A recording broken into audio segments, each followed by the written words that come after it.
down Arizona Wildcats football. U of A beats Colorado 43-20 Saturday night at the stadium. The Wildcats now 3-2 and halfway to bowl eligibility. I'm David Kelly, joined as always by Glenn Howell, U of A football class of 1985. And Glenn, let's go back to pregame, and we talked about what the identity of this offense was going to be. Was this going to be a team that primarily runs to pass the football? Was this going to be a team that passes the football to make that happen? I know you said you wanted the former, for this team to establish the run and play off that, but clearly with the weapons that this team has in the passing game and Jed Fish's ability to draw up play concepts, this is going to be a team that just throws the football to win the best way they can, especially when you've got two guys in Dorian Singer and Jacob Cowing who could potentially be 1,000-yard receivers. And I think the thing that Jayden did in this game that I liked the most, Glenn, was when he had quick pressure coming off the edge, he got rid of the football. You know how I always talk about, I want a quarterback who makes quick decisions. He made quick decisions when he had to, and then when his offensive line gave him time, he let those route trees develop, and man, when those route trees develop, Glenn, it turns into a beautiful forest for this offense. Yeah, and I think that the offensive line, like you said, needs a lot of credit there. But I'm still going back to what I said before, is that I think we need to run the ball to pass the ball. If we don't do that in the next couple of games, because you look at our opponents, we have to not give them a lot of possessions. We start passing the ball every time. We don't run off any clock. We got to grind the clock, take control. We got to slow the game down a little bit and then take advantage of our possessions and scoring, and then not leaving much time for those opponents. Because I'll tell you, Oregon can score in a minute. They can score in a minute, and then you got our next opponent that can score right away. We have to have a different philosophy these next couple of games, because Colorado, we can go down there and get a few stops from our defense on Colorado. But it's going to be tough for us to get those immediate stops against Oregon and those other opponents, Washington and UCLA and USC. Yeah, I thought it was interesting, Glenn, that how fast they actually did play, especially in the initial stages of the game. I mean, it wasn't Rich Rodriguez offense fast, but, you know, they were lining up and snapping the ball pretty quickly to try to keep that offense going early in the ball game. Yeah, and I think that's what helps Jayden. If we can do that, you know, but we still can run the ball on tempo. I think we can still run the ball. I think, you know, doing that and then just grinding that clock down, because I think we got to be strategic in these next few games. Really have to be able to say, what are our strengths? What can we do? And what can we do to slow down that other offense? Because you know what? Our defense, you know, they're getting better. They did a great job against Colorado, but there's a different beast in Oregon when we're going to see Oregon this next week. Well, the Wildcats ran the ball for 178 yards, but Glenn, if you ask me, I still think the weakness of this offense is the inside run game. We saw that down on the goal line when they couldn't get the ball in on a fourth down and short running play. And just a lot of times when we see them get big runs, a lot of times it's off the edge. It's not necessarily between the tackles. So that right now is still my biggest concern with this offensive line and with this running game, is can they begin to generate those yards on the inside? I know we learned late in the week that there was a little bit of an injury during the Cal game week with DJ Williams, and that was one of the reasons why he did not necessarily play a lot in that particular ball game. But I'd like to see more of them trying to run in between the tackles with Jonah Coleman and DJ Williams, maybe versus Michael Wiley in some of those sets. Yeah, I really think they should be trying to run inside the tackles. I think the DJ, we have the backs that are built for that, DJ and Jonah Coleman, and we just got to block better on double teams on the inside and getting up to the linebackers, because the linebackers are making those tackles up there. So we got to be able to get to the second level and where we can run the ball on the inside. Yeah, you mentioned the offensive line blocking in the passing game and how that was very effective. And not necessarily, Glenn, just in pass pro, but and we'll go back again to Jordan Morgan, who was getting out on the edge on some of those outside pass plays to Jacob Cowing and Dorian Singer. And boy, was he really getting downfield and making some blocks as well to help create that passing offense that we saw Saturday night. Well, like you said, Jordan Morgan is developing into a National Football League lineman. He has some things he has to work on. He's getting better every week, and a lot of people they're really excited about the things that he's been doing. And I like his progression, what he's doing, but he still has to get better. And this week's going to be a big test because he's going to see some. In the next 4 weeks, he's going to see some NFL defensive linemen in front of him. And I'm hoping that he's going to do well because he's getting better every week. Yeah, we didn't hear much from Terence Lang, my one to watch on defense for the Colorado Buffaloes. He did make one play on the inside, but not necessarily much from him on the outside in that ball game. So for that and the downfield blocking we saw from Jordan, I'm giving him one of my offensive game balls. My other 3 offensive game balls are going to go to the 3 dynamic guys in this passing game. Jayden de Laura tied a school record, a program record with 6 touchdown passes. Dorian Singer, who is becoming a one-handed wonder out there. And Jacob Cowing, who went over 3,000 yards for his career. Boy, Glenn, I'll tell you what, Dorian Singer, a star is being born before our eyes with that kid. Yeah, those guys have done a great job. I mean, they just continue to get better every week. And that means that they're practicing well. They're working on their craft during the week because I don't think these guys just happen on Saturday. They're working on their craft during the week, fine-tuning their craft and being able to excel on Saturday. And my game ball is going to go to the offensive line, and the offensive line is so that Jayden can get a game ball too. So, the offensive line did such a great job, and I think Jayden's doing a better job of his scrambling and making sure that he's not scrambling into the pass rush that's coming when these guys are blocking it, and then all of a sudden he scrambles out and gets into the pass rush lanes of these guys that are blocking up in front. So I think he's doing a better job of that and keeping those guys in tow when they're trying to pass rush against them. And I think the offensive line is just doing a better job. And I want to show this one piece of video here, Glenn, from after Dorian Singer scored his first touchdown of his college career. Man, you know what I loved about this was that every single guy in the wide receiver room came up to congratulate him. I mean, they're all there. Jamari Joyner is there. Kevin Green, A.J. Jones is there. You got Clark in Houston. All those guys were there. Gracie Glazer was there. Everybody came up to congratulate their teammate. Those are the types of things that you want to see from your program when guys go out and make it happen on the field. And what that tells me that they're voting for each other. Yeah. Self guys out there, there's not me guys. They're we. They want everybody to succeed. So if you succeed, I succeed. And that's what's developing in the culture that Jed is trying to create. And I think it's going well for him right now. All right, not as big a receiving game, Glenn, from Tanner Mclaughlin, but he got in the end zone as well for the first time as a Wildcat. And for the second time this season, we saw that he can get up off the ground a little bit if he has to. Yeah, he's an athlete, man. He's developing into a great tight end, There's some great tight ends in the Pac-12. There really are some great tight ends. And Mclaughlin is becoming one of those great tight ends.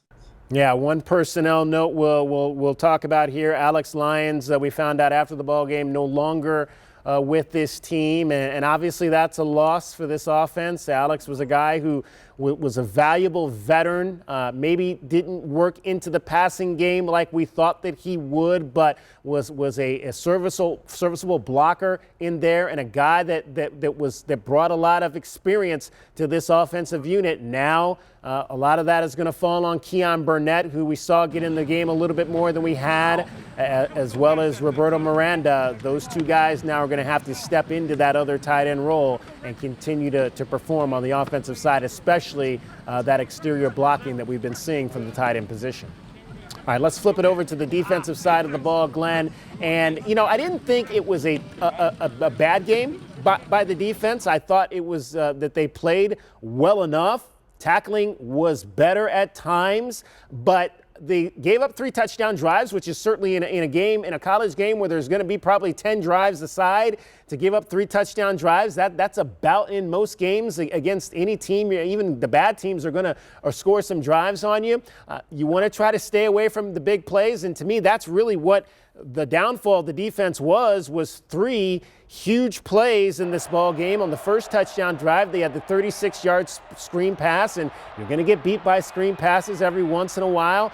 Then you had the bad play to me was this play here on the edge, the outlet, the pass into the flat, where Isaiah Taylor just takes a bad angle to this ball carrier here, and then the bad tackling, Jerry Roberts and a number of other guys, Tia Savea just could not bring the ball carrier down.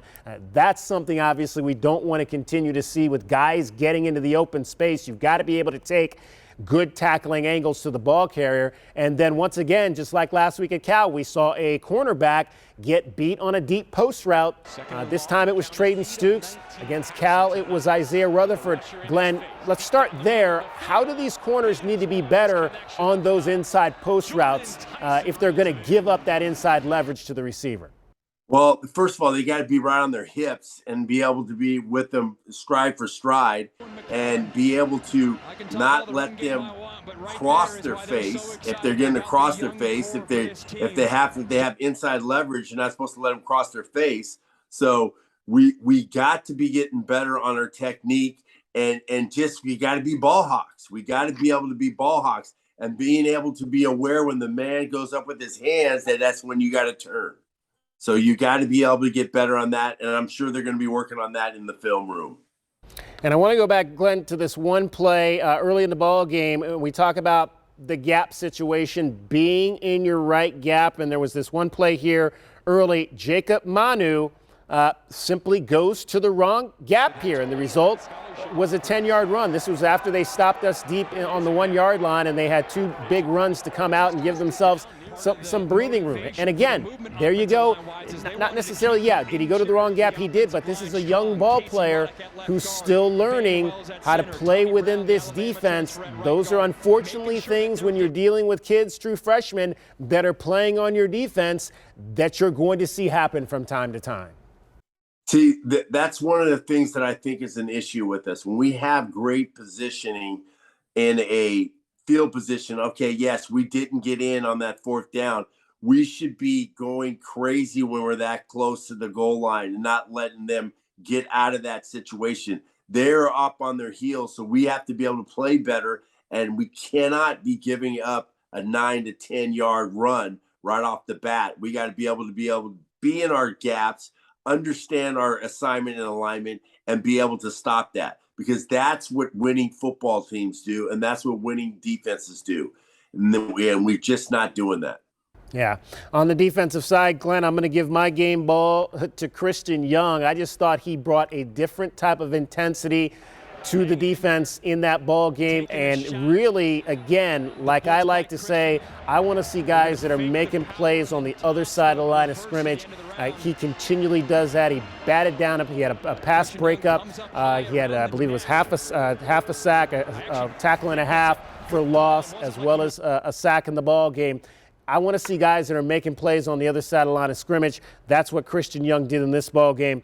So he gets my game ball. The other thing I liked is we saw the defensive line get their hands on some passes in this ball game. Tank Dog knocked down one. Tia Savea, before he went out to injury, also got his hands on one. Like to see some more of that as well. Again, those are difference-making plays. Second week in a row, we saw it with Jalen Harris in the game at Cal. That almost resulted in an interception for Jerry Roberts. Saw it again in this ball game. Almost resulted in an interception for Jerry Roberts. If we could just get Jerry to catch some of those, but we got the one caught at the end.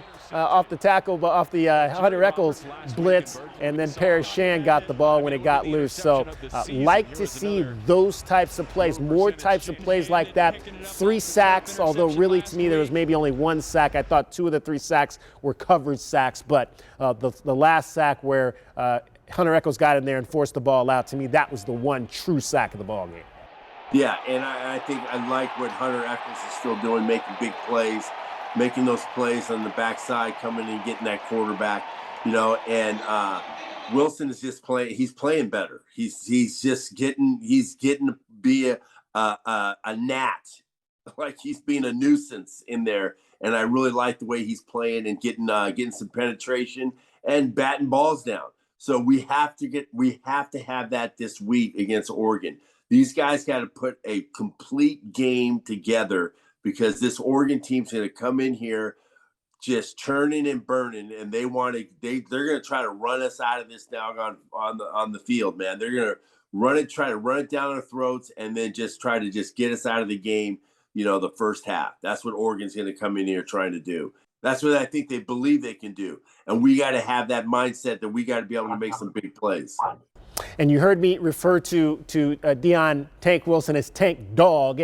That's because he is a man of Omega Psi Phi Fraternity Incorporated. I know that would make the late, great Julius Holt very proud, because he was a defensive lineman who also pledged that Omega Psi Phi Fraternity Incorporated. That's okay, because not everybody can be an alpha man like myself, but we love Tank Dog nonetheless. All right, Glenn, let's touch a little bit on special teams. I didn't think it was a great special teams game. From that standpoint, missed field goal, muffed PAT, muffed kick return, missed the 2-point conversion.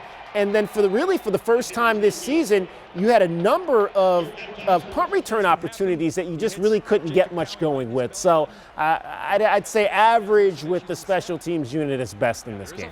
We're just lucky that those plays did not be a factor in this. Yeah. Because if we're playing a better team, those plays kill us. We're out. We're just going to get an L on that. We have to be better on special teams. Special teams has to get better, and I hope they really are emphasizing on this week. And Luke, we got to make those field goals. We got to make those field goals. Those are important field goals. Those are ones that should be chip shots for them.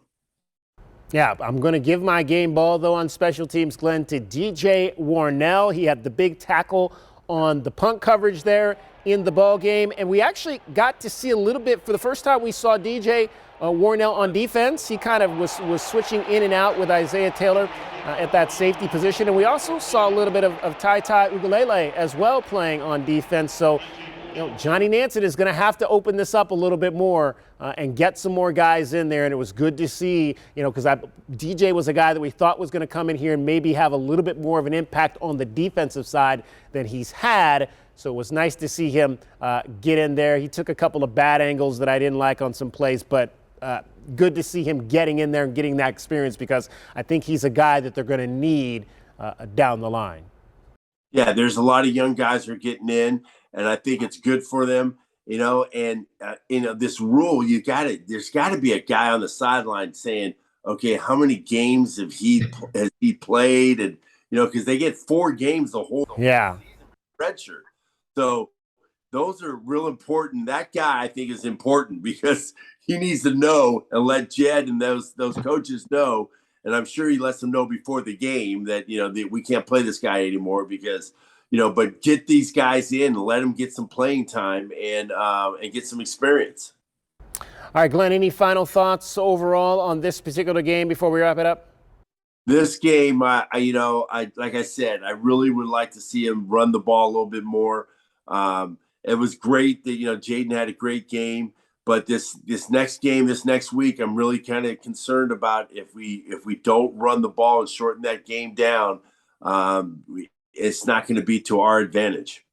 All right, they're 3-2 after 5. Glenn, I had them 2-3, so they're still +1 going into this gauntlet of games, of which 4 of the next 5 they're going to play ranked teams. And really, Glenn, they have 7 games left and they could legitimately be playing at any given time. 6 of these next 7 games could be against ranked opponents, because Washington State's on the doorstep of being ranked, and that one team from the nicer side of Los Angeles is also, we don't mention their name anymore on the show.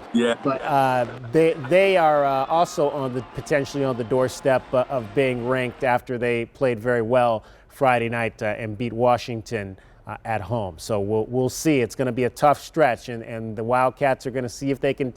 They're going to need to try to find some wins in there. Where those wins come from are going to remain to be seen, but they're going to need to continue to play crisp offense like they're doing. I think if they continue to play, Glenn, the crisp offense that we've seen in these last 2 games, they'll at least be in position to have a chance to win some of these games. Yeah, they have to play much better on defense, though, Dave. Yeah. We don't play better on defense and we don't tackle, it could be a bad run for us. And we just got to get better. Got to make more turnovers. I like that we're getting turnovers. We need turnovers. Turnovers are going to save us during these next 5 games. We need to make sure we can get the ball and to make turnovers. That's going to be a key for us to winning these games. All right, it's the Arizona Wildcats and the Oregon Ducks Saturday night at the stadium. We'll be back to break that game, to preview that game for you on Saturday morning.